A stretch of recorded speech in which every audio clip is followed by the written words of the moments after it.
ಪ್ರೀತಿಯ ವೀಕ್ಷಕರಿಗೆ ಶಂಕರಾನಂದ ಟಿವಿಗೆ ಸ್ವಾಗತ ಸುಸ್ವಾಗತ. ಇವತ್ತಿನ ವಿಡಿಯೋನಲ್ಲಿ ಮಾರ್ಚ್ ತಿಂಗಳ ಮಾಸ ಭವಿಷ್ಯ ಯಾವ ರೀತಿಯಾಗಿದೆ ಅನ್ನುವಂತಹ ವಿಚಾರವನ್ನ ತಿಳ್ಕೊಳ್ಳೋಣ. ಮಾಸ ಭವಿಷ್ಯದ ಈ ಒಂದು ವಿಶೇಷವಾದಂತಹ ವಿಡಿಯೋಕ್ಕೆ ತಮ್ಮೆಲ್ಲರಿಗೂ ಮತ್ತೊಮ್ಮೆ ಸ್ವಾಗತ. ಮಾಸ ಭವಿಷ್ಯವನ್ನ ತಿಳ್ಕೊಳ್ಳೋಕೆ ಮುಂಚಿತವಾಗಿ ಯಾರಾದ್ರೂ ಶಂಕರಾನಂದ ಟಿವಿ ಯೂಟ್ಯೂಬ್ ವಾಹಿನಿಯನ್ನ ಸಬ್ಸ್ಕ್ರೈಬ್ ಮಾಡಿಲ್ಲ ಅಂದ್ರೆ ಸಬ್ಸ್ಕ್ರೈಬ್ ಮಾಡ್ಕೊಳ್ಳಿ. ಫೇಸ್ಬುಕ್ ಪೇಜ್, ಇನ್ಸ್ಟಾಗ್ರಾಮ್ ಪೇಜ್ ನ ಫಾಲೋ ಮಾಡ್ತಾ ಇಲ್ಲ ಅಂದ್ರೆ ಫಾಲೋ ಮಾಡಿ. ಅದರಿಂದ ನೆಕ್ಸ್ಟ್ ಅಪ್ಲೋಡ್ ಆಗುವಂತಹ ವಿಡಿಯೋಗಳು ನಿಮಗೆ ನೋಟಿಫಿಕೇಶನ್ ಮುಖಾಂತರ ಬಂದು ತಲುಪತ್ತೆ. ಹೊಸ ಹೊಸ ಮಾಹಿತಿಗಳನ್ನ ತಿಳ್ಕೊಳ್ಳೋದಕ್ಕೆ ಸಾಧ್ಯವಾಗುತ್ತೆ ಅಂತ ತಿಳಿಸ್ತಾ, ನೋಡ್ತಾ ನೋಡ್ತಾ ಮೂರನೇ ತಿಂಗಳು, ಕ್ಯಾಲೆಂಡರ್ನ ಮೂರನೇ ತಿಂಗಳು ಬಂತು. ಕಷ್ಟಪಟ್ಟು ಒಂದ್ ಸೈಟ್ ಅನ್ನ ಕೊಂಡ್ಕೊಂಡಿದ್ದಾಯ್ತು. ಈಗ ಆ ಜಾಗದಲ್ಲಿ ಮನೆ ಕಟ್ಟಿಸ್ಬೇಕು.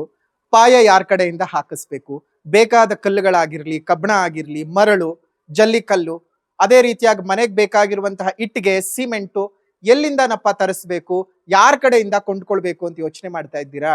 ಇದರೆಲ್ಲದರ ಜೊತೆಗೆ ವಾಸ್ತು ಅನ್ನುವಂಥದ್ದು ಮನೆಗೆ ಬಹಳ ಮುಖ್ಯ. ಯಾರ ಕಡೆಯಿಂದ ನಾವು ವಾಸ್ತುವನ್ನು ತೋರಿಸ್ಬೇಕು ಅಂತಾನು ಯೋಚನೆ ಮಾಡ್ತಾ ಇದ್ದೀರಲ್ವಾ? ನೀವು ಯೋಚನೆ ಮಾಡೋದೇ ಬೇಡ. ಪಾಯ ಹಾಕೋದ್ರಿಂದ ಹಿಡಿದು ಮನೆಗೆ ಯಾವ ರೀತಿಯಾಗಿ ವಾಸ್ತು ಇರಬೇಕು ಅಂತ, ಜೊತೆಗೆ ಆ ಮನೆಗೆ ತಕ್ಕ ಹಾಗೆ ಯಾವ ಬಣ್ಣವನ್ನ ಹಾಕಬೇಕು, ನೆಲಕ್ಕೆ ಯಾವ ಕಲ್ಲು ಹಾಕಬೇಕು, ಗೋಡೆಗೆ ಯಾವ ಬಣ್ಣ ಬಳಿಬೇಕು, ಯಾವ ಕಬ್ಬಣ ಉಪಯೋಗಿಸಬೇಕು ಅಂತೆಲ್ಲ ವಿಶೇಷವಾದ ಮಾಹಿತಿಗಳನ್ನ ಪಾಯದಿಂದ ಹಿಡಿದು ಗೃಹ ಪ್ರವೇಶದವರೆಗೂ ನಿಮಗೆ ಬೇಕಾದಂತಹ ಎಲ್ಲಾ ಸವಲತ್ತುಗಳನ್ನ ಒಂದೇ ಸೂರಿನಡಿ ಕೊಡ್ತಾ ಇದ್ದಾರೆ. ಅತ್ಯಂತ ಕಡಿಮೆ ದರದಲ್ಲಿ ಉನ್ನತ ಗುಣಮಟ್ಟ ಇರತಕ್ಕಂತಹ ವಸ್ತುಗಳನ್ನ ಉಪಯೋಗಿಸಿ ನಿಮಗೆ ಅಂತಾನೆ ಮನೆಯನ್ನ ಕನ್ಸ್ಟ್ರಕ್ಷನ್ ಮಾಡಿಕೊಡ್ತಾ ಇದ್ದಾರೆ. ನಮ್ಮ ರಾಜಾಜಿನಗರದಲ್ಲಿರುವಂತಹ KMI ಕನ್ಸ್ಟ್ರಕ್ಷನ್ಸ್ ನವರು ನಿಮಗೆ ಏನಾದ್ರೂ ಮನೆ ಕಟ್ತಾ ಇದ್ದೀನಿ, ಎಲ್ಲಾ ರೀತಿಯಾದ ಗೊಂದಲಗಳಿದೆ ಅಂದ್ರೆ ಫಸ್ಟ್ ಇಲ್ಲಿರುವಂತಹ ಫೋನ್ ನಂಬರ್ಗೆ ಫೋನ್ ಮಾಡಿ ಎಲ್ಲಾ ಮಾಹಿತಿಗಳನ್ನ ನೀವು ಕುಲಂಕುಷವಾಗಿ ತಿಳ್ಕೊಂಡು ನಿಮಗೆ ಬೇಕಾದಂತಹ ಮನೆಯನ್ನ ನಿಮ್ಮ ಕೈಗೆಟಕುವ ದರದಲ್ಲಿ ಇವರೇ ಕಟ್ಟಿಕೊಡ್ತಾರೆ. ಎಲ್ಲಾ ವಿಚಾರಗಳನ್ನ ತಿಳ್ಕೊಂಡು ಮುಂದುವರಿರಿ. ಶುಭವಾಗ್ಲಿ. ಕನ್ಸ್ಟ್ರಕ್ಷನ್ಗೆ ಸಂಬಂಧಪಟ್ಟಂತಹ ಸಂಪೂರ್ಣ ಮಾಹಿತಿ ಬೇಕಾದ್ರೆ ಇಲ್ಲಿರುವಂತಹ ಫೋನ್ ನಂಬರ್ಗೆ ಫೋನ್ ಮಾಡಿ. ಶುಭವಾಗ್ಲಿ. ಅದರ ಜೊತೆಗೆ ನಮಗೆ ವಿಶೇಷವಾಗಿ ನಮ್ಮ ಸನಾತನಿಗಳಿಗೆ ಒಂದು ವರ್ಷ ಮುಗಿದು ಇನ್ನೊಂದು ವರ್ಷ ಬರತಕ್ಕಂಥದ್ದು. ಇನ್ನೇನು ಫಾಲ್ಗುಣ ಮಾಸ ಮುಗಿತಾ ಇದೆ. ಫಾಲ್ಗುಣ ಮಾಸ ಮುಗಿದು ಮತ್ತೆ ಹೊಸದಾಗಿ ಚೈತ್ರ ಮಾಸ ಶುರುವಾಗುವಂತಹ ಹೊತ್ತು, ಯುಗಾದಿ ಹಬ್ಬ. ಈಗಾಗಲೇ ಯುಗಾದಿ ಹಬ್ಬದ ವರ್ಷ ಭವಿಷ್ಯ 12 ರಾಶಿಯವರಿಗೆ ಹೇಗಿದೆ ಅನ್ನುವಂತಹ ವಿಡಿಯೋನ ನಾವು ಈಗಾಗಲೇ ಹಾಕಿದ್ದೇವೆ. ಅದನ್ನ ಯಾರಾದ್ರೂ ನೋಡಿಲ್ಲ ಅಂದ್ರೆ ಈಗಲೇ ಚಾನೆಲ್ಗೆ ಭೇಟಿ ಕೊಟ್ಟು, ಶಂಕರಾನಂದ ಟಿವಿಗೆ ಭೇಟಿ ಕೊಟ್ಟು ನಿಮ್ಮ ರಾಶಿಯ ಭವಿಷ್ಯ ವರ್ಷ ಪೂರ್ತ ಹೇಗಿರುತ್ತೆ ಅನ್ನೋದನ್ನ ತಿಳ್ಕೊಬಹುದು. ಈಗ ಮಾಸ ಭವಿಷ್ಯ ಹೇಗಿರುತ್ತೆ ಅಂತ ತಿಳ್ಕೊಳ್ಳೋಣ. ಮೊದಲನೇದಾಗಿ ಈ ತಿಂಗಳು ಬದಲಾವಣೆ ಆಗುವಂತಹ ಗ್ರಹಗಳ ಬಗ್ಗೆ ನೋಡೋದಾಯ್ತು ಅಂದ್ರೆ 1ನೇ ತಾರೀಕು 3ನೇ ತಿಂಗಳು 2026ಕ್ಕೆ ಮೀನ ರಾಶಿಗೆ ಶುಕ್ರ ಪ್ರವೇಶ ಮಾಡ್ತಾ ಇದ್ದಾನೆ ತನ್ನ ಉಚ್ಚ ಕ್ಷೇತ್ರ. ಅದೇ ರೀತಿಯಾಗಿ 14ನೇ ತಾರೀಕು 3ನೇ ತಿಂಗಳು 2026ಕ್ಕೆ ರವಿಯು ಮೀನ ರಾಶಿಗೆ ಪ್ರವೇಶ ಮಾಡ್ತಾ ಇದ್ದಾನೆ. ಇನ್ನು 25ನೇ ತಾರೀಕು 3ನೇ ತಿಂಗಳು 2026ಕ್ಕೆ ಶುಕ್ರನು ತನ್ನ ಉಚ್ಚ ಕ್ಷೇತ್ರವನ್ನ ಬಿಟ್ಟು ಮುಂದಿನ ರಾಶಿಯಾದಂತಹ ಮೇಷರಾಶಿಗೆ ತನ್ನ ಸ್ಥಾನವನ್ನ ಪರಿವರ್ತನೆ ಮಾಡ್ತಾ ಇದ್ದಾನೆ. ಇದಿಷ್ಟು ಮಾರ್ಚ್ ತಿಂಗಳಲ್ಲಿ ಬದಲಾವಣೆ ಆಗುವಂತಹ ಪ್ರಮುಖವಾಗಿರ್ತಕ್ಕಂತಹ ಗ್ರಹಗಳು. ಈ ಒಂದು ಸಂದರ್ಭದಲ್ಲಿ ನೋಡೋದಾಯ್ತು ಅಂತ ಹೇಳಿದ್ರೆ, ಈ ಒಂದು ವಿಶೇಷವಾದಂತಹ ಮಾರ್ಚಿನ ತಿಂಗಳು ನಮಗೆ, ಅದರಲ್ಲೂ 19ನೇ ತಾರೀಕು 3ನೇ ತಿಂಗಳು 2026 ಅಮಾವಾಸ್ಯ ಮತ್ತು ಉಪರಿ ನಮಗೆ ಪಾಡ್ಯ ಇರೋದ್ರಿಂದ ಯುಗಾದಿ ಹಬ್ಬ. ಎಷ್ಟೊಂದು ಜನ 20ನೇ ತಾರೀಕು ಅಂತ ಅಂದ್ಕೊಳ್ತಿದ್ದೀರಿ. 20ನೇ ತಾರೀಕು ಅಲ್ಲ, 19ನೇ ತಾರೀಕೆ ಯುಗಾದಿ ಹಬ್ಬ, ಚಂದ್ರ ದರ್ಶನ ಎಲ್ಲವೂ ಆಗ್ತಕ್ಕಂಥದ್ದು. ಸೊ ಹಾಗಾಗಿ 19ನೇ ತಾರೀಕು ಯುಗಾದಿ ಹಬ್ಬವನ್ನು ಆಚರಣೆ ಮಾಡಬೇಕು. ಇದರಲ್ಲಿ ಯಾವುದೇ ರೀತಿಯಾಗಿ ಗೊಂದಲಗಳು ಬೇಕಾಗಿಲ್ಲ. ಹಾಗಾಗಿ 19ನೇ ತಾರೀಕಿನಂದು ಮಾಡ್ತಾ ಇದ್ದೇವೆ ಯುಗಾದಿ ಹಬ್ಬ. ನಾವು ಮಾಡ್ತಾ ಇರೋದಲ್ಲ, ಒಂದು ವಿಶೇಷವಾಗಿ ಪ್ರಕೃತಿಯೇ ಮಾಡ್ತಾ ಇರತಕ್ಕಂಥದ್ದು. ಇಷ್ಟೆಲ್ಲಾ ವಿಶೇಷತೆಗಳ ನಡುವೆ ನಮಗೆ ಬರ್ತಕ್ಕಂಥದ್ದು ಗ್ರಹಣ. ಈಗ ಮೊನ್ನೆ ಅಮಾವಾಸ್ಯೆಯಲ್ಲಿ ನಡೆದಂತಹ ಗ್ರಹಣವು ನಮ್ಮ ಭಾರತಕ್ಕೆ ಗೋಚಾರವಾಗಿರ್ಲಿಲ್ಲ. ಗ್ರಹಣದ ಆಚರಣೆಯನ್ನು ಸಹ ನಾವು ಮಾಡ್ಲಿಲ್ಲ, ಕಾರಣ ನಮಗೆ ಗೋಚಾರ ಇಲ್ಲ ಅಂತ. ಆದ್ರೆ ಪ್ರಕೃತಿಯ ಮೇಲೆ ಸಣ್ಣ ಪುಟ್ಟ ಬದಲಾವಣೆಗಳು ಅದೆಲ್ಲ ಒಂದು ನಡೀತಕ್ಕಂತಹದ್ದೇ ಆಗಿರುತ್ತೆ, ಅದು ಬೇರೆ ವಿಚಾರ. ಆದ್ರೆ 3ನೇ ತಾರೀಕು 3ನೇ ತಿಂಗಳು 2026 ಪೌರ್ಣಮಿ ತಿಥಿಯಂದು ನಡೀತಾ ಇರ್ತಕ್ಕಂತಹ ಕೇತುಗ್ರಸ್ತ ಚಂದ್ರಗ್ರಹಣ ನಮ್ಮ ಭಾರತದಲ್ಲಿ ಗೋಚಾರವಾಗ್ತಾ ಇದೆ. ನಮ್ಮ ಭಾರತದಲ್ಲಿ ಗೋಚಾರವಾಗ್ತಾ ಇದೆ. ಸೊ ಹಾಗಾಗಿ ನಮಗೆ ಕರ್ನಾಟಕ ಬೆಂಗಳೂರಿನಲ್ಲೂ ಸಹ ಅದು ಗೋಚರವಾಗುತ್ತೆ. ನೋಡಿ, ಒಂದು ಅವತ್ತು ಇರ್ತಕ್ಕಂತಹದ್ದು ಸೂರ್ಯೋದಯದ ಹೊತ್ತಿಗೆ ಮಖಾ ನಕ್ಷತ್ರ, ಅದಾದ ನಂತರ ಪುಬ್ಬಾ ನಕ್ಷತ್ರ ಶುರುವಾಗ್ತದೆ. ಪುಬ್ಬಾ ನಕ್ಷತ್ರ ಎರಡನೇ ಪಾದ ಕರ್ಕಾಟಕ ಲಗ್ನದಲ್ಲಿ ಗ್ರಹಣವು ಶುರುವಾದ್ರೆ ಸಿಂಹ ಲಗ್ನಕ್ಕೆ ಮುಗಿಯತ್ತೆ. ಸುದೀರ್ಘವಾಗಿ ಒಂದು 3 ಗಂಟೆಗಳ ಅವಧಿ ಈ ಒಂದು ಗ್ರಹಣದ ಸಮಯ ನಡೆಯುವಂಥದ್ದು. ಸ್ಪರ್ಶಕಾಲ, ಚಂದ್ರಗ್ರಹಣದ ಸ್ಪರ್ಶಕಾಲವು ಮಧ್ಯಾಹ್ನ ಭಾರತೀಯ ಕಾಲಮಾನದ ಪ್ರಕಾರವಾಗಿ 3 ಗಂಟೆ 13 ನಿಮಿಷಕ್ಕೆ ಶುರುವಾಗುತ್ತೆ. ನಿಮೀಲನ ಕಾಲವು 4 ಗಂಟೆ 44 ನಿಮಿಷಕ್ಕೆ ಮತ್ತು ಗ್ರಹಣದ ಮಧ್ಯಕಾಲವು 5 ಗಂಟೆಗೆ, ಉನ್ಮೀಲನ ಕಾಲವು 5 ಗಂಟೆ 33 ನಿಮಿಷಕ್ಕೆ ಮತ್ತು ಗ್ರಹಣದ ಮೋಕ್ಷ ಕಾಲ 6 ಗಂಟೆ 47 ನಿಮಿಷಕ್ಕೆ. 6 ಗಂಟೆ 47 ನಿಮಿಷಕ್ಕೆ ಗ್ರಹಣದ ಮೋಕ್ಷ ಕಾಲ ಆಗ್ತದೆ. ನೋಡಿ, ಇಲ್ಲಿ ಮಧ್ಯಾಹ್ನ 3 ಗಂಟೆ 13 ನಿಮಿಷಕ್ಕೇನು ಗ್ರಹಣ ಮತ್ತು ನಿಮೀಲನ ಕಾಲ, ಅದೇ ರೀತಿ ಮಧ್ಯಕಾಲ, ಉನ್ಮೀಲನ ಕಾಲ ಮತ್ತು ಮೋಕ್ಷ ಕಾಲ. ಸ್ಪರ್ಶಕಾಲ ಅಂತ ಹೇಳಿದಾಗ ಚಂದ್ರನ ಕಿರಣಗಳು ಭೂಮಿಗೆ ಬರುವುದನ್ನ ತಡೆಯುವ ಪ್ರಥಮ ಹಂತ. ನಿಮೀಲನ ಕಾಲ ತಡದಾಯ್ತು. ಮಧ್ಯಕಾಲ ಸಂಪೂರ್ಣವಾಗಿ ಚಂದ್ರನನ್ನ ಮರೆ ಮಾಡಿದ್ದಾಯ್ತು. ಉನ್ಮೀಲನ ಕಾಲ ಬಿಡ್ತಾ ಬಂತು. ಮೋಕ್ಷ ಕಾಲ ಸಂಪೂರ್ಣ ಬಿಟ್ಟು ಹೋಯ್ತು. ಈ ರೀತಿಯಾಗಿ 4 ಭಾಗಗಳನ್ನಾಗಿ ನಾವು 5 ಭಾಗಗಳನ್ನಾಗಿ ಮಾಡ್ಕೊಳ್ಬೇಕಾಗ್ತದೆ. ಭಾಗ ಮಾಡ್ಕೊಂಡ ಸಂದರ್ಭದಲ್ಲಿ ಎಲ್ರಿಗೂ ಅನ್ನಿಸುತ್ತೆ, ಅಲ್ಲ ಮಧ್ಯಾಹ್ನ 3 ಗಂಟೆ 33 ನಿಮಿಷಕ್ಕೆ ನಮಗ್ ಚಂದ್ರ ಎಲ್ಲಿರ್ತಾನೆ ಅಂತ ಕಾಣಿಸೋದಿಲ್ಲ ಅಲ್ವಾ? ಹಾಗಾದ್ರೆ ನಾವು ಚಂದ್ರಗ್ರಹಣ ನಮ್ಗೆ ಗೋಚಾರವಾಗ್ತಾ ಇಲ್ಲ ಅನ್ನೋ ಭಾವ ಎಲ್ರಿಗೂ ಬರುತ್ತೆ. ಆದ್ರೆ ಚಂದ್ರಗ್ರಹಣ ಗೋಚಾರ ಆಗೇ ಆಗ್ತದೆ. ಹೇಗೆ ಅಂತಂದ್ರೆ, ಬೆಂಗಳೂರಿನಲ್ಲಿ ಸರಿಸುಮಾರು 6 ಗಂಟೆ 33 ನಿಮಿಷದ ಹೊತ್ತಿಗೆ ಚಂದ್ರೋದಯದ ಸಂದರ್ಭ ಅವತ್ತಿನ ದಿವಸಕ್ಕೆ. ಸೊ ಹಾಗಾಗಿ ಮೋಕ್ಷ ಕಾಲ ನಮ್ಮ ಕರ್ನಾಟಕದ ಎಲ್ಲಾ ಊರುಗಳಲ್ಲೂ ಕಾಣುತ್ತವೆ. ನಮ್ಗೆ ಮೋಕ್ಷಾಚರಣೆಯನ್ನು ಮಾತ್ರ ನೀವು ಮಾಡ್ಕೊಳ್ಳಿ ಸಾಕು. ಅದು ಬಿಟ್ಟು ಬೇರೆ ಇನ್ಯಾವುದೇ ರೀತಿಯಾಗಿ ಆಚರಣೆಯನ್ನ ಮಾಡುವಂತಹ ಅವಶ್ಯಕತೆ ಖಂಡಿತವಾಗಿಯೂ ಇಲ್ಲ. ಇಷ್ಟೊಂದು ಜನ ಗರ್ಭಿಣಿ ಸ್ತ್ರೀಯರು ನಾವು ಆಚೆ ಬರಬಹುದಾ ಅಂತ ಕೇಳ್ತಾರೆ, ಮತ್ತು ಮಕ್ಕಳು ಓಡಾಡಬಹುದಾ, ನಾವು ಚಂದ್ರಗ್ರಹಣವನ್ನು ನೋಡಬಹುದಾ ಅನ್ನೋದಕ್ಕೆ ನಮ್ಗೆ ಕಾಣಿಸುವುದೇ ಕೇವಲ ಮೋಕ್ಷ ಕಾಲ ಮಾತ್ರ. 6 ಗಂಟೆ 47 ನಿಮಿಷದವರೆಗೂ, ಅಂದ್ರೆ ಕೇವಲ ಒಂದು 10 ನಿಮಿಷದ ಒಳಗಡೆ, 10ರಿಂದ 15 ನಿಮಿಷದ ಒಳಗಡೆ ಅಪ್ರಾಕ್ಸಿಮೇಟ್ ನಮ್ಗೆ ಚಂದ್ರಗ್ರಹಣ ಕಾಣುತ್ತದೆ. ಆದ್ರೆ ಕಂಡ್ರೂ ಗ್ರಹಣವೇ ಕರ್ನಾಟಕದ ಎಲ್ಲ ಭಾಗಗಳಲ್ಲೂ ಸಹ ಕಾಣುತ್ತದೆ.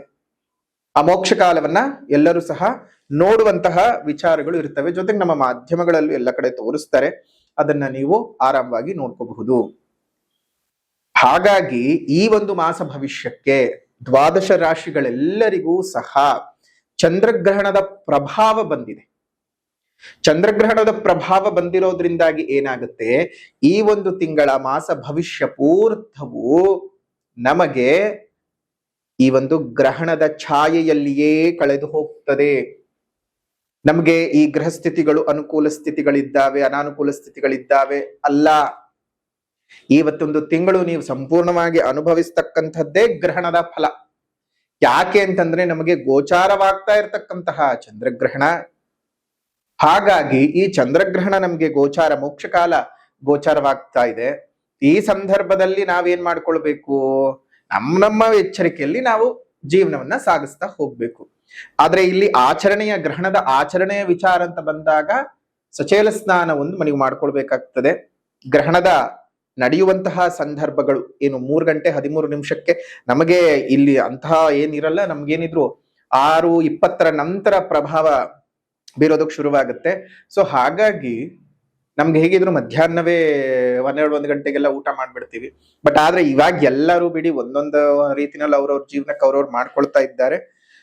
ಬಟ್ ಗ್ರಹಣದ ಪ್ರಭಾವಗಳು ನಮ್ಮ ರಾಶಿಗಳ ಮೇಲೆ ಯಾವ ರೀತಿಯಾಗಿ ಪ್ರಭಾವ ಬೀರುತ್ತೆ, ನೀವು ಮಾಡ್ಕೊಳ್ಬೇಕಾಗಿರೋದು ಏನು, ಗ್ರಹಣದ ದಿವಸ ಇಷ್ಟೇ. ಗ್ರಹಣದ ಪ್ರಭಾವ 1 ತಿಂಗಳ ಮಟ್ಟ ಖಂಡಿತ ನಿಮ್ಮೆಲ್ಲರ ಮೇಲೂ ಪ್ರಭಾವ ಬೀರುತ್ತೆ, ಅದನ್ನ ತಿಳ್ಕೋಬೇಕು. ಅದ್ರ ಜೊತೆಗೆ ವಿಶೇಷವಾಗಿ ಗ್ರಹಣದ ಈ ಸಂದರ್ಭದಲ್ಲಿ ಯಾರ್ಯಾರು ಸಾಧನೆಗೆ ಅಂತ ಕೂತ್ಕೊಳ್ತಿರಲ್ಲ, ತುಂಬಾ ಅಂದ್ರೆ ತುಂಬಾ ಒಳ್ಳೇದು. ಮಂತ್ರ ಸಿದ್ಧಿಯನ್ನ ಮಾಡ್ಕೊಳ್ಳಿ, ಮಂತ್ರ ಸಾಧನೆಯನ್ನ ಮಾಡ್ಕೊಳ್ಳಿ. ಅದರಿಂದ ಮುಂದಿನ ಜೀವನಕ್ಕೆ ನಿಮ್ಗೆ ಅನುಕೂಲತೆಗಳು ಉಂಟಾಗ್ತದೆ. ಅದೇ ರೀತಿಯಾಗಿ ಇದೇ ಗ್ರಹಣದ ಸಂದರ್ಭದೊಳಗಡೆ ನೀವು ಮಾಡ್ಕೊಳ್ಬೇಕಾಗಿರ್ತಕ್ಕಂತಹ ಒಂದು ವಿಚಾರಗಳಲ್ಲಿ ಒಂದು ಆಹಾರದ ಕ್ರಮಗಳ ಬಗ್ಗೆ ಅಂತಹ ತಲೆ ಕೆಡಿಸ್ಕೊಳ್ಳುವಂತಹ ಅವಶ್ಯಕತೆ ಇಲ್ಲ. ಗ್ರಹಣ ಮುಗಿದ ನಂತರದಲ್ಲಿ 6:47 ಸಚೇಲ ಸ್ನಾನ, ನೀವು ಏನ್ ಬಟ್ಟೆ ಹಾಕೊಂಡಿರ್ತೀರೋ ಆ ಬಟ್ಟೆ ಸಮೇತ ಸ್ನಾನ ಮಾಡ್ತಕ್ಕಂಥದ್ದು. ಸ್ನಾನ ಮಾಡಿ ಅದನ್ನ ಶುದ್ಧ ಮಾಡ್ಕೊಂಡು ನಿಮ್ಮ ಮನೆಗಳನ್ನೆಲ್ಲ ಶುದ್ಧ ಮಾಡ್ಕೊಂಡು ಬಿಸಿಯಾಗಿ ಊಟ ಮಾಡ್ಕೊಳ್ಳಿ.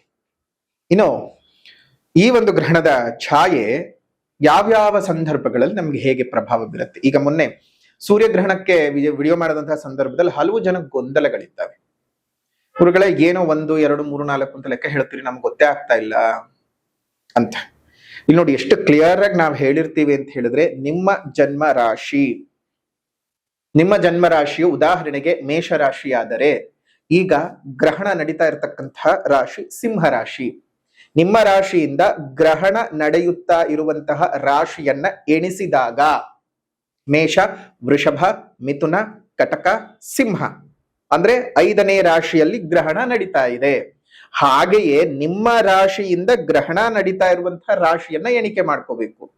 ಮೇಷ ರಾಶಿ ಅಂದ್ರೆ 5ನೇ ಮನೆ, ವೃಷಭ ರಾಶಿ ಅಂತ ಹೇಳಿದ್ರೆ ಅಲ್ಲಿಂದ ನಡೀತಾ ಇರ್ತಕ್ಕಂಥದ್ದು 4ನೇ ಮನೆ. ಈ ರೀತಿಯಾಗಿ ನಾವು ಲೆಕ್ಕ ಮಾಡಿ, ಮಿಥುನ ರಾಶಿ ಅಂದ್ರೆ 3, ಕಟಕ ಅಂದ್ರೆ 2, ಸಿಂಹ ಅಂತ ಹೇಳಿದ್ರೆ ರಾಶಿಯಲ್ಲೇ ಅಂದ್ರೆ 1ನೇ ಮನೆಯಲ್ಲಿಗೆ. ಈ ರೀತಿಯಾಗಿ ನಾವು ವಿಭಾಗವನ್ನು ಮಾಡ್ಕೊಳ್ತಾ ಹೋಗ್ಬೇಕು. ಇದೇ ದೊಡ್ಡ ವಿದ್ಯೆ ಏನಲ್ಲ, ಸರಿಯಾಗಿ ಕೇಳಿಸ್ಕೋಬೇಕಷ್ಟೇ. ನಮ್ಮಲ್ಲಿ ಕೆಲವ್ರು ಏನ್ ಮಾಡ್ತಾರೆ, ವಿಡಿಯೋ ಸ್ಟಾರ್ಟ್ ಮಾಡೋ ಅದ್ ವಿಚಾರಗಳನ್ನು ತಿಳ್ಕೊಳ್ಳೋಕ್ಕಿಂತ ಮುಂಚೆನೆ ಕಮೆಂಟ್ಗಳನ್ನು ಮಾಡ್ತಾ ಇರ್ತೀರಿ. ಪರಿಪಕ್ವ ಇಲ್ಲದೆ ಇರತಕ್ಕಂತಹ ಮೆಂಟಾಲಿಟಿ ಅದು ಅಷ್ಟೇ. ಸೊ ಹೀಗಾಗಿ ಈ ಒಂದು ಎಲ್ಲಾ ರಾಶಿಗಳ ಮೇಲೂ, 12 ರಾಶಿಗಳ ಮೇಲೂ ಗ್ರಹಣದ ಛಾಯೆ ಬೀಳುತ್ತೆ. ಗ್ರಹಸ್ಥಿತಿಗಳು ಯಾವ್ಯಾವುದೇ ರೀತಿನಲ್ಲಿ ಇದ್ದರೂನು, ನಿಮ್ಗೆ ಹಲವರ ಕಡೆಗೆ ಅನುಕೂಲ ಅನಾನುಕೂಲಗಳಂತ ಇದ್ರೂ ಈ ಗ್ರಹಣದ ಛಾಯೆ ನಮ್ಮೆಲ್ಲರಿಗೂ ಸಹ ಬರ್ತಾ ಇದೆ. ನೋಡಿ, ನಮ್ಗೆ ಹೊಸ ವರ್ಷ ಪ್ರಾರಂಭವಾಗೋಕ್ ಮುಂಚಿತವಾಗಿಯೇ ಗ್ರಹಣ ಬಂದು ನಮ್ಮ ಜೀವನದಲ್ಲಿ ಇರ್ತಕ್ಕಂತಹ ಎಲ್ಲ ಕೆಟ್ಟದನ್ನು ತೊಲಗಿಸೋದಕ್ಕೆ ಬರ್ತಿದೆ ಅಂತ ಅರ್ಥ ಮಾಡ್ಕೋಬೇಕು. ಸೊ ಹಾಗಾಗಿ ಗ್ರಹಣದ ಈ ವಿಚಾರ ಮಾಸ ಭವಿಷ್ಯಕ್ಕೆ ಬಂದಿರತಕ್ಕಂಥದ್ದು ಒಂದ್ ರೀತಿಯಾಗಿ ಒಂದ್ ಹಂತಕ್ಕೆ ಮಾಸ ಭವಿಷ್ಯ ಕಂ ಗ್ರಹಣ ಭವಿಷ್ಯ ಇದಾಗಿರುತ್ತೆ. ವೃಶ್ಚಿಕ ರಾಶಿನಲ್ಲಿ ಹುಟ್ಟಿರ್ತಕ್ಕಂಥವ್ರಿಗೆ ನೋಡಿ, ಗ್ರಹಸ್ಥಿತಿಗಳ ಸಂಚಾರವನ್ನ ಗಮನಿಸಿದಂತಹ ಸಂದರ್ಭದಲ್ಲಿ ರವಿಯ ಸ್ಥಾನಬಲಗಳನ್ನ ನೋಡಿದಾಗ, ಅದೇ ರೀತಿಯಾಗಿ ಎಲ್ಲಾ ಗ್ರಹಗಳ ಸ್ಥಾನಬಲಗಳನ್ನ ನೋಡಿದಾಗ, ನಿಮ್ಮ ರಾಶಿಯಿಂದ 4ನೇ ಮನೆಯಲ್ಲಿ ರವಿ, ಕುಜ, ಬುಧ, ರಾಹು ಸಂಚಾರವಾಗ್ತಾ ಇರತಕ್ಕಂಥದ್ದು. ರವಿಯ ಸಂಚಾರವು ನಿಮಗೆ 4 ಮತ್ತು 5ನೇ ಮನೆಗೂ ಸಹ ಹೋಗ್ತದೆ 14ನೇ ತಾರೀಕು ಆ ಒಂದು ಸಂದರ್ಭದೊಳಗಡೆ.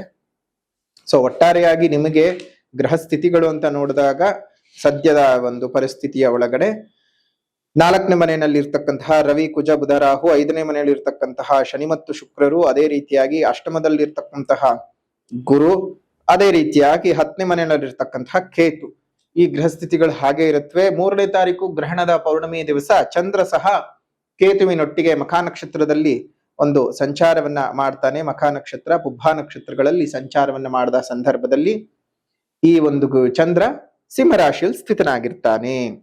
ಈ ಒಂದು ಗ್ರಹ ಸ್ಥಿತಿಗಳಿಂದಾಗಿ ನೋಡ್ಬೇಕು, ಈ ಗ್ರಹ ಸ್ಥಿತಿಗಳನ್ನ ನೋಡಿದಂತಹ ಸಂದರ್ಭದಲ್ಲಿ ಉತ್ತಮವಾದ ರೀತಿನಲ್ಲೇನು ಇಲ್ಲ. ಯಾಕಂದ್ರೆ ರವಿಯು 4 ಮತ್ತು 5ನೇ ಮನೆಗೆ ಪ್ರಯಾಣ ಮಾಡಿದ್ರು, 5ನೇ ಮನೆಗೆ ಹೋದರೂ ಸಹ ಅಲ್ಲಿ ಶನಿಯ ಒಂದು ಸ್ಥಾನ ಬಲ ಇರ್ತಕ್ಕಂತಹದ್ದು, ಶನಿಯೊಟ್ಟಿಗೆ ಸಂಚಾರವನ್ನ ಮಾಡ್ತಾನೆ. ಅದು ಬಹಳ ಶುಭದಾಯಕವಾಗಿರ್ತಕ್ಕಂತಹ ವಾತಾವರಣವನ್ನ ಕೊಡ್ತಕ್ಕಂತಹದ್ದು. ಅದೇ ರೀತಿಯಾಗಿ ಬುಧ ಮತ್ತು ರಾಹು, ನಿಮ್ಮ ಲಾಭಾಧಿಪತಿ ಮತ್ತು ಅಷ್ಟಮಾಧಿಪತಿಯಾಗಿರ್ತಕ್ಕಂತಹ ಬುಧನು ರಾಹುಯುಕ್ತನಾಗಿರ್ತಕ್ಕಂತಹದ್ದು, ಅದು ಸಹ ನಿಮಗೆ ಬಹಳ ನೆಮ್ಮದಿಯನ್ನು ಹಾಳು ಮಾಡ್ತಕ್ಕಂಥದ್ದು, ಕೆಲಸ ಕಾರ್ಯಗಳಲ್ಲಿ ಹಿನ್ನಡೆಯನ್ನ ಕೊಡ್ತಕ್ಕಂಥದ್ದು, ಈ ಜೀವನದಲ್ಲಿ ಬಹಳ ತಾಪತ್ರೆಗಳನ್ನ ತಂದು ಹಾಕ್ತಕ್ಕಂಥದ್ದು ಆಗತ್ತೆ. ಅದೇ ರೀತಿಯಾಗಿ ಅಷ್ಟಮದ ಗುರು ಅನಾರೋಗ್ಯಗಳನ್ನ ಕೊಡ್ತಾನೆ, ವ್ಯಾಧಿಗಳನ್ನ ತಂದು ಹಾಕ್ತಾನೆ, ದೀರ್ಘಕಾಲದಲ್ಲಿರ್ತಕ್ಕ ಬಾಧೆ ಕೊಡ್ತಕ್ಕಂತಹ ವ್ಯಾಧಿಗಳು ನಿಮಗೆ ಬರ್ತಕ್ಕಂತಹ ಸಾಧ್ಯತೆಗಳು ಇದ್ದಾವೆ. ಇನ್ನು ಗ್ರಹಣದ ಪ್ರಭಾವವನ್ನ ನೋಡೋದಾಯ್ತು ಅಂತ ಹೇಳಿದ್ರೆ, ನಿಮ್ಮ ರಾಶಿಯಿಂದ ವೃಶ್ಚಿಕ ರಾಶಿಯಿಂದ ನೋಡದಂತಹ ಸಂದರ್ಭದಲ್ಲಿ ಗ್ರಹಣ ನಡೀತಾ ಇರತಕ್ಕಂತಹ ರಾಶಿಯು 10ನೇ ರಾಶಿಯಾಗಿದೆ. ಈ 10ನೇ ರಾಶಿಯಾಗಿರೋದ್ರಿಂದ ಗ್ರಹಣದ ಶುಭ ಫಲಗಳನ್ನ ನೀವು ಅನುಭವಿಸ್ತೀರಿ. ಅರ್ಥ ಮಾಡ್ಕೋಬೇಕು. ಗ್ರಹಣ ನಿಮಗೆ ಶುಭ ಫಲಗಳನ್ನ ಕೊಡ್ತಾ ಇದೆ, ಗ್ರಹ ಸ್ಥಿತಿಗಳು ಅಶುಭ ಫಲಗಳನ್ನು ಕೊಡ್ತಾ ಇದೆ. ಸೊ ಹಾಗಾಗಿ ಮಾಸ ಭವಿಷ್ಯ, ಯಾಕಂದ್ರೆ ಗ್ರಹಣದ ಪ್ರಭಾವವು 1 ತಿಂಗಳಿಂದ 3 ತಿಂಗಳಿನವರೆಗೂ ಪ್ರಕೃತಿಯ ಮೇಲೆ ಕೊಡ್ತದೆ, ಪ್ರಭಾವವನ್ನ ಬೀರುತ್ತೆ. ಮನುಷ್ಯನ ಒಂದು ರಾಶಿಗಳ ಮೇಲೆ 1 ತಿಂಗಳವರೆಗೂ ಅದರ ಪ್ರಭಾವ ಇರುತ್ತೆ. ಹಾಗಾಗಿ 3ನೇ ತಾರೀಕಿನಿಂದ 3ನೇ ತಾರೀಕು 1 ತಿಂಗಳು ಪೂರ್ತ ಈ ಒಂದು ಗ್ರಹಣದ ಛಾಯೆಯಲ್ಲೇ ಹೋಗೋದ್ರಿಂದ ಈ ಗ್ರಹ ಸ್ಥಿತಿಗಳ ಪ್ರಭಾವಗಳು ನಿಮ್ಗಂತಹ ದೊಡ್ಡ ಮಟ್ಟದ ಅಶುಭದಾಯಕವಾದಂಥದ್ದು ಕೊಡೋದಿಲ್ಲ. ಬಟ್ ಆದ್ರೆ ಒಂದು ವಿಚಾರ ಅರ್ಥ ಮಾಡ್ಕೋಬೇಕು, ನಿಮ್ಗೆ ಗುರುಬಲ ಇಲ್ಲ 8ನೇ ಮನೆಯಲ್ಲಿ ಇರ್ತಕ್ಕಂಥದ್ದು. ನೆಕ್ಸ್ಟ್ 9ನೇ ಮನೆಗೆ ಬಂದಾಗ ಉಚ್ಚಂಗತನಾಗಿ ಬರ್ತಾ ಇದ್ದಾನೆ. ಉಚ್ಚಂಗ ಸ್ಥಾನಕ್ಕೆ ಬಂದು ನಿಮ್ಮ ರಾಶಿಯ ಮೇಲೆ ದೃಷ್ಟಿಯನ್ನ ಕೊಡ್ತಾ ಇದ್ದಾನೆ ಜೂನ್ 1ನೇ ತಾರೀಕಿನಿಂದ. ಸೊ ಹಾಗಾಗಿ ಅಲ್ಲಿಂದ ನಿಮಗೆ ಒಂದು ಗುರುಬಲ ಶುರುವಾಗ್ತದೆ. ಇನ್ನು ಶನಿ ಅಂತ ಬಂದಾಗ 5ನೇ ಮನೆಯಲ್ಲಿದ್ದಾನೆ, ಒಂದು ಪಂಚಮ ಶನಿ ಪೀಡಾಕಾರಕನಾಗಿ ಇರ್ತಕ್ಕಂತಹದ್ದು. ಆದ್ರೆ ಪಂಚಮ ಶನಿಯು ಪೀಡೆಯನ್ನೇ ಕೊಡಬೇಕು ಅಂತ ಏನಿಲ್ಲ. ನಿಮ್ಮ ಜನ್ಮಜಾತಕದ ಅಷ್ಟಕ ವರ್ಗದಲ್ಲಿ 4 ಅಥವಾ ಅದಕ್ಕಿಂತ ಹೆಚ್ಚಿನ ಬಿಂದುಗಳು ಪಂಚಮ ಸ್ಥಾನ ಅಂದ್ರೆ ಮೀನರಾಶಿಯಲ್ಲಿ ಶನಿ ಸಂಚಾರ ಮಾಡುವಾಗ ಇದ್ದಾಗ ಅದು ನಿಮಗೆ ತೊಂದರೆ ಕೊಡೋದಿಲ್ಲ. ಹಾಗಾಗಿ ಒಂದ್ಸಲ ನಿಮ್ ಜನ್ಮ ಜಾತಕವನ್ನು ತೋರಿಸ್ಕೊಳ್ಳಿ. ಅದರಲ್ಲಿ ಏನಾದ್ರೂ ವ್ಯತ್ಯಾಸಗಳಿದ್ದಾಗ ಅದಕ್ಕೆ ಬೇಕಾದ ಪರಿಹಾರಗಳನ್ನ ಮಾಡ್ಕೊಂಡ್ರೆ ಆಗತ್ತೆ. ಉಚ್ಚ ಸ್ಥಾನಕ್ಕೆ ಬಂದ್ರು ನಿಮ್ಮ ಜನ್ಮ ಜಾತಕದಲ್ಲಿ ಏನಾದ್ರೂ ಗುರುವು 3 ಆಗ್ಲಿ 6 ಆಗ್ಲಿ 8 ಆಗ್ಲಿ 12ನೇ ಮನೆ ದುಸ್ಥಾನಗಳಲ್ಲಿ ಸ್ಥಿತನಾಗಿದ್ದರೆ ನೀವು ಪರಿಹಾರದ ಕ್ರಮಗಳನ್ನ ಮಾಡ್ಕೋಬೇಕಾಗ್ತದೆ. ಹಾಗಾಗಿ ನಮ್ಮೆಲ್ಲ ವೀಕ್ಷಕರಿಗೂ ಅನುಕೂಲವಾಗಬೇಕು, ನಮ್ಮೆಲ್ಲ ಭಕ್ತರಿಗೂ ಸಹ ಅನುಕೂಲವಾಗಬೇಕು ಅಂತ ಹೇಳಿ ಇದೇ ಗುರು ಮಹಾಯಾಗ ಮತ್ತು ಶನಿ ಮಹಾಯಾಗವನ್ನ ನಾವೇ ಏರ್ಪಾಟು ಮಾಡಿದ್ದೇವೆ. 31ನೇ ತಾರೀಕು 5ನೇ ತಿಂಗಳು 2026 ಒಂದು ಶುಭ ಭಾನುವಾರದ ಪೌರ್ಣಮಿ ದಿವಸ, ಭಾನುವಾರದ ಪೌರ್ಣಮಿ ದಿವಸ ವಿಶೇಷವಾಗಿ ನಾವು ಗುರು ಮಹಾಯಾಗವನ್ನ ಮಾಡ್ತಾ ಇದ್ದೇವೆ.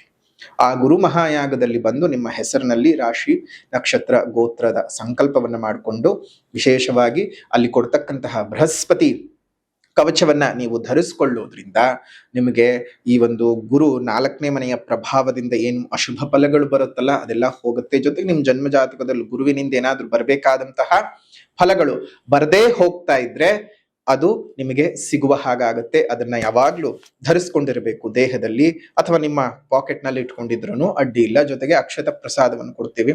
ಆ ಅಕ್ಷತೆಯನ್ನ ಸ್ವಲ್ಪ ನಿಮ್ಮ ಒಂದು ಪಾಕೆಟ್ ನಲ್ಲಿ ಮತ್ತು ಒಂದು ಸ್ವಲ್ಪ ನಿಮ್ಮ ದೇವರ ಮನೆಯಲ್ಲಿ ಇಟ್ಕೊಂಡು ಪ್ರತಿನಿತ್ಯ ಅದಕ್ಕೆ ನಮಸ್ಕಾರ ಪೂಜೆಗಳನ್ನ ಮಾಡ್ಕೊಳ್ತಾ ಹೋಗ್ಬೇಕು. ಗುರುವಿನ ಆಶೀರ್ವಾದ ಸಿಗ್ತದೆ. ಇನ್ನು 12ನೇ ತಾರೀಕು 7ನೇ ತಿಂಗಳು 2026 ಜುಲೈನ ಈ ಒಂದು ವಿಶೇಷ ಪ್ರದೋಷದ ಸಂದರ್ಭದಲ್ಲಿ ಶನಿ ಮಹಾಯಾಗವನ್ನು ಮಾಡ್ತಾ ಇದ್ದೇವೆ. ಈ ಶನಿ ಮಹಾಯಾಗದಲ್ಲಿ ನೀವು ಬಂದು ಪಾಲ್ಗೊಂಡು ನಿಮ್ಮ ಅನೇಕವಾಗಿರ್ತಕ್ಕಂತಹ ಶನಿ ದೋಷಗಳು 7.5 ನಡೀತಾ ಇದೆ ನಿಮ್ಗೆ ಈಗಾಗಲೇ. ಅದ್ರ ಬಗ್ಗೆ ಯೋಚನೆ ಮಾಡಿ ಶನಿ ಶಾಂತಿಯನ್ನು ಸಹ ನೀವು ಅಲ್ಲಿ ಮಾಡಿಸ್ಕೊಳ್ಳಿ. ನೀವೇ ಸ್ವತಃ ಶನಿದೇವರಿಗೆ ಅಭಿಷೇಕವನ್ನ ಮಾಡ್ತಕ್ಕಂಥದ್ದು, ಎಳ್ಳೆಣ್ಣೆಯ ಮುಖಾಂತರವಾಗಿ ಅಭಿಷೇಕವನ್ನ ಮಾಡುವಂತಹ ಸುವರ್ಣ ಅವಕಾಶವನ್ನ ನಾವು ನಿಮಗೆ ಕಲ್ಪಿಸ್ತಾ ಇದ್ದೇವೆ. ಅದನ್ನು ಸಹ ನೀವು ಉಪಯೋಗಿಸ್ಕೊಳ್ಬಹುದು. ಯಾರು ಬೇಕಾದ್ರೂ ಬಂದು ಈ ಗುರು ಶಾಂತಿ ಮತ್ತು ಶನಿ ಶಾಂತಿಗೆ ಪಾಲ್ಗೊಳ್ಬಹುದು. ಗುರು ಶಾಂತಿ ನಡೀತಕ್ಕಂತಹ ದಿನಾಂಕ 31/5/2026. ಅದೇ ರೀತಿಯಾಗಿ ಶನಿ ಶಾಂತಿಯು ನಡೀತಕ್ಕಂತಹ ಒಂದು ದಿನಾಂಕ 12ನೇ ತಾರೀಕು 7ನೇ ತಿಂಗಳು 2026. ಗ್ರಹಣದ ರೀತಿಯಲ್ಲಿ ನೋಡೋಕಾಯ್ತು ಅಂತ ಹೇಳಿದ್ರೆ ನಿಮ್ಗೆ ನಿಮ್ಮ ಜನ್ಮ ಜಾತಕದಿಂದ 11ನೇ ಮನೆಯಲ್ಲಿ ಆಗ್ತಾ ಇರೋದು, ನಿಮ್ಮ ಜನ್ಮ ರಾಶಿಯಿಂದ 11ನೇ ಮನೆಯಲ್ಲಿ ಆಗ್ತಿರೋದ್ರಿಂದ ಈಗಾಗ್ಲೇ ಬಹಳ ಲಾಭಗಳು ಅಂತ ಹೇಳಿದ್ದೇವೆ. ಬಹಳ ಲಾಭಗಳನ್ನ ನೀವು ಪಡ್ಕೋತೀರಿ. ಒಂದು ಕೌಟುಂಬಿಕ ಸ್ಥಾನದಲ್ಲಿ ಬಹಳ ನೆಮ್ಮದಿಯನ್ನ ಪಡ್ಕೊಳ್ತೀರಾ. ಅದೇ ರೀತಿಯಾಗಿ ಹೆಂಡತಿ ಮಕ್ಕಳೊಟ್ಟಿಗೆ ಬಹಳ ನೆಮ್ಮದಿಯಾಗಿ ಸುಖವಾಗಿ ಒಂದು ಇರತಕ್ಕಂತಹದ್ದು, ಶುಭ ಕಾರ್ಯಗಳು ನಡೀತಕ್ಕಂಥದ್ದು, ಸೇವಕ ವರ್ಗದವರಿಂದ ಉತ್ತಮವಾದ ಧನಲಾಭಗಳನ್ನ ನೋಡ್ತೀರಾ. ಅದೇ ರೀತಿಯಾಗಿ ನಿಮಗೆ ಧನ ಸಂಪಾದನೆ ತುಂಬಾ ಚೆನ್ನಾಗಿ ಆಗುತ್ತೆ. ಖರ್ಚುಗಳು ಕಡಿಮೆಯಾಗಿ ಬಹಳ ಲಾಭಗಳು ನಿಮ್ಮ ಕೈ ಸೇರ್ತಕ್ಕಂಥದ್ದು. ಅನಗತ್ಯವಾಗಿ ನಿಮಗೆ ಬಂದಂತಹ ಅನೇಕ ಎಡರು ತೊಡರುಗಳು ತಾಪತ್ರಗಳೆಲ್ಲ ಹೋಗಿ ನೆಮ್ಮದಿಯಾದಂತಹ ವಾತಾವರಣ ಮಾರ್ಚ್ನ ತಿಂಗಳಲ್ಲಿ ವೃಶ್ಚಿಕ ರಾಶಿಯವರಿಗೆ ಸಿಗತಕ್ಕಂಥದ್ದಾಗತ್ತೆ. ಮನೋಬಾಧೆಗಳು ಹೋಗುತ್ತೆ, ಚಿತ್ತ ಚಾಂಚಲ್ಯಗಳು ದೂರ ಆಗತ್ತೆ, ದುರಾಲೋಚನೆಗಳು ದೂರ ಆಗತ್ತೆ. ನಯವಂಚಕರಿಂದ ಆದಂತಹ ಅನೇಕ ಮೋಸಗಳಿಗೆ ಉತ್ತರಗಳು ಸಿಗತಕ್ಕಂಥದ್ದು. ನಿಮ್ಮನ್ನ ನಂಬಿಸಿ ಮೋಸ ಮಾಡ್ಬಿಟ್ಟಿರ್ತಾರೆ. ಆ ನಂಬಿಸಿ ಮೋಸ ಮಾಡಿದಂತಹವರಿಗೆ ಈ ಒಂದು ತಿಂಗಳು ನಿಮ್ಗೆ ಉತ್ತಮವಾದ ಲಾಭಗಳನ್ನ, ನಿಮ್ಗೆ ಏನ್ ಕಳ್ಕೊಂಡಿದ್ರಲ್ಲ ಸಂಪೂರ್ಣವಾಗಿ ಅಲ್ಲದೆ ಇದ್ರು ಏನೋ ಒಂದಿಷ್ಟು ವಾಪಸ್ ಬರ್ತಕ್ಕಂಥದ್ದು, ನಿಮ್ ಜೀವನಕ್ಕೆ ಅನುಕೂಲವಾಗ್ತಕ್ಕಂಥದ್ದು, ಈ ರೀತಿಯಾದಂತಹ ಕ್ರಿಯೆಗಳು ನಡೆಯುತ್ತೆ. ಸೊ ಒಟ್ಟಾರೆಯಾಗಿ ಚೆನ್ನಾಗಿರ್ತಕ್ಕಂತಹ ವಾತಾವರಣ ಅಂತಾನೆ ಹೇಳಬಹುದು. ಈ ಒಂದು ಶುಭ ಸಂದರ್ಭದಲ್ಲಿ ಚೆನ್ನಾಗಿದೆ. ಇನ್ನಷ್ಟು ಚೆನ್ನಾಗಿ ಆಗ್ಬೇಕಂದ್ರೆ ಕೊನೆಯಲ್ಲಿ ಹೇಳುವಂತಹ ಪರಿಹಾರದ ಕ್ರಮಗಳನ್ನ ಮಾಡ್ಕೊಳ್ಳಿ. ಇನ್ನು ಕೆಲಸ ಕಾರ್ಯಗಳಲ್ಲಿ ಯಶಸ್ಸನ್ನ ನೋಡ್ತೀರಿ. ದುಷ್ಟ ಜನರಿಯು ನಿಮಗೆ ಶರಣಾಗ್ತಾರೆ. ಕೋರ್ಟು ಕಚೇರಿ ವ್ಯಾಜ್ಯಗಳೇನಾದ್ರೂ ಇತ್ತು ಅಂತ ಹೇಳಿದ್ರೆ ಜಯವು ನಿಮ್ಮದಾಗ್ತಕ್ಕಂಥದ್ದು. ಅದೇ ರೀತಿಯಲ್ಲಿ ನಿತ್ಯ ಜೀವನದಲ್ಲಿ ಇದ್ದಂತಹ ಅನೇಕ ಸಮಸ್ಯೆಗಳು ದೂರವಾಗ್ತದೆ. ಇನ್ನು ಕೆಲಸಗಾರರಿಗೆ ಕೆಲಸದಲ್ಲಿ ಬಹಳ ಪ್ರಗತಿ ಆಗತ್ತೆ. ಉದ್ಯೋಗಿಗಳಿಗೆ ಬಹಳ ಒಂದು ನಿಮ್ಮ ಕೆಲಸ ಕಾರ್ಯಗಳನ್ನು ಗುರುತಿಸಿ ಗೌರವಿಸ್ತಕ್ಕಂತಹದ್ದು, ಇನ್ನಷ್ಟು ಹೆಚ್ಚಿನ ಕೆಲಸಗಳು ನಿಮ್ಮ ತಲೆ ಮೇಲೆ ಬರ್ತಕ್ಕಂಥದ್ದು, ಹೀಗೆ ಉತ್ತಮವಾದಂತಹ ಒಂದು ಜೀವನವನ್ನ ನೀವು ಸಾಗಿಸ್ಕೊಳ್ತಾ ಹೋಗ್ತೀರಾ. ಅಂತಹ ಪ್ರಾಬ್ಲಮ್ಗಳೆಲ್ಲ ಈ ಒಂದು ಸಂದರ್ಭದಲ್ಲಿ ಇಲ್ಲ. ಒಂದು ವೃಶ್ಚಿಕ ರಾಶಿಯವರಿಗೆ ನೆಮ್ಮದಿ ಜಾಸ್ತಿ ಇದೆ. ಇನ್ನು ವ್ಯಾಪಾರ ವ್ಯವಹಾರವನ್ನ ಗಮನಿಸಿದ ಸಂದರ್ಭದಲ್ಲಿ ವ್ಯಾಪಾರ ವ್ಯವಹಾರಗಳು ಬಹಳ ಭರದಿಂದ ಸಾಗತ್ವೆ, ಲಾಭಗಳು ಸಹ ಉಂಟಾಗತ್ವೆ. ಹೊಸ ಹೊಸ ಇನ್ವೆಸ್ಟ್ಮೆಂಟ್ ಗಳನ್ನು ಮಾಡ್ಕೊಳ್ಳೋಕ್ಕೂ ಸಹ ಈ ಒಂದು ಟೈಮ್ ನಿಮಗೆ ಚೆನ್ನಾಗಿರುತ್ತೆ. ಒಂದ್ಸಲ ನಿಮ್ ಜನ್ಮ ಜಾತಕವನ್ನೊಮ್ಮೆ ತೋರಿಸ್ಕೊಳ್ಳಿ. ಜನ್ಮ ಜಾತಕದ ಆಧಾರದಲ್ಲಿ ಯಾವ್ದಾದ್ರೂ ಒಂದು ಶುಭ ರೀತಿಯಾಗಿರ್ತಕ್ಕಂತಹ ಅಥವಾ ಶುಭದಾಯಕವಾದಂತಹದ್ದು ಏನಾದ್ರೂ ದಶಾಭುಕ್ತಿಗಳು ನಡೀತಾ ಇದೆಯಾ, ಅದಕ್ಕೆ ಏನ್ ಬೇಕೋ ಅದಕ್ಕೆ ಪರಿಹಾರಗಳನ್ನು ಮಾಡ್ಕೊಳ್ತಾ ಮುಂದುವರಿರಿ, ಚೆನ್ನಾಗಾಗ್ಲಿ ಅಂತ ಹೇಳ್ತಾ ವಿದ್ಯಾರ್ಥಿಗಳಿಗೆ ವಿದ್ಯಾಪ್ರಾಪ್ತಿಯು ತುಂಬಾ ಚೆನ್ನಾಗಿದೆ. ಇನ್ನು ನೀವು ಎಷ್ಟೇ ಕೆಲಸಗಳನ್ನ ನೀವು ಮಾಡ್ತಾ ಹೋದ್ರೂ ಸಹ ಆ ಕೆಲಸ ಕಾರ್ಯಗಳಲ್ಲಿ ನಿಮಗೆ ಅನುಕೂಲತೆಗಳು ಇದ್ದೇ ಇರುತ್ತವೆ. ವಿದ್ಯಾರ್ಥಿಗಳು ಅದರಲ್ಲೂ ಹೈಯರ್ ಸ್ಟಡೀಸ್ ಅನ್ನು ಮಾಡಬೇಕು, ಕಾಂಪಿಟೇಟಿವ್ ಎಕ್ಸಾಮ್ಸ್ ಗಳಿಗೆ ಹೋಗ್ಬೇಕು, ಅಥವಾ ಬ್ಯಾಂಕಿಂಗ್ ಎಕ್ಸಾಮ್ಗಳನ್ನು ತಗೋಬೇಕು, ಸರ್ಕಾರದ ಒಂದು ಅಧೀನ ಸಂಸ್ಥೆಗಳಾಗಬಹುದು ಅಥವಾ ಸರ್ಕಾರದ ಸಂಸ್ಥೆಗಳಲ್ಲಿ ಸರ್ಕಾರಿ ಕೆಲಸವನ್ನ ಪಡ್ಕೊಳ್ಬೇಕು ಅಂತ ಏನಾದ್ರೂ ಪರೀಕ್ಷೆಗಳನ್ನು ತೆಗೆದುಕೊಳ್ಳುವಂತವ್ರು ಸಹ ಈ ಒಂದು ತಿಂಗಳು ಇದ್ರೆ ಪ್ರಯತ್ನ ಮಾಡಿ, ಅಥವಾ ಅದಕ್ಕೆ ಬೇಕಾದಂತಹ ಪ್ರಿಪರೇಷನ್ಗಳನ್ನ ನೀವು ಮಾಡ್ಕೊಳ್ಳಿ. ಶುಭವಾಗ್ಲಿ. ನಿಮಗೆ ಅನೇಕ ರೀತಿಯಾಗಿರ್ತಕ್ಕಂತಹ ಸಮಸ್ಯೆಗಳು ಸಾಲಾಗಿ ಬಂದು ನಿಮ್ಮ ಹಿಡಿದದ್ದು ಸಮಸ್ಯೆಗಳು ಮುಗಿತಾ ಇದೆ. ನೆಮ್ಮದಿ ಪ್ರಾಪ್ತಿ ಆಗ್ತಾ ಇದೆ. ಅದನ್ನ ಅದೇ ರೀತಿಯಾಗಿ ಉಪಯೋಗಿಸ್ಕೊಳ್ಳಿ. ಗುರುಶಾಂತಿ ಶನಿಶಾಂತಿಯನ್ನ ಮಾಡಿಸ್ಕೊಳ್ಳಿ. ಶನಿಶಾಂತಿ ತುಂಬಾ ಅವಶ್ಯಕತೆ ಇದೆ. ಶನಿಶಾಂತಿ ಮಾಡಿಸ್ಕೊಳ್ಳೋದು ಮರಿಬೇಡಿ. ನಿಮ್ಮೆಲ್ಲರಿಗೂ ಸಹ ಒಳ್ಳೇದಾಗ್ಲಿ ಅಂತ ಹೇಳ್ತಾ ಪರಿಹಾರದ ವಿಭಾಗ ಅಂತ ಬಂದಾಗ ಮೊದಲನೇದಾಗಿ ಸಾಮಾಜಿಕ ಪರಿಹಾರ.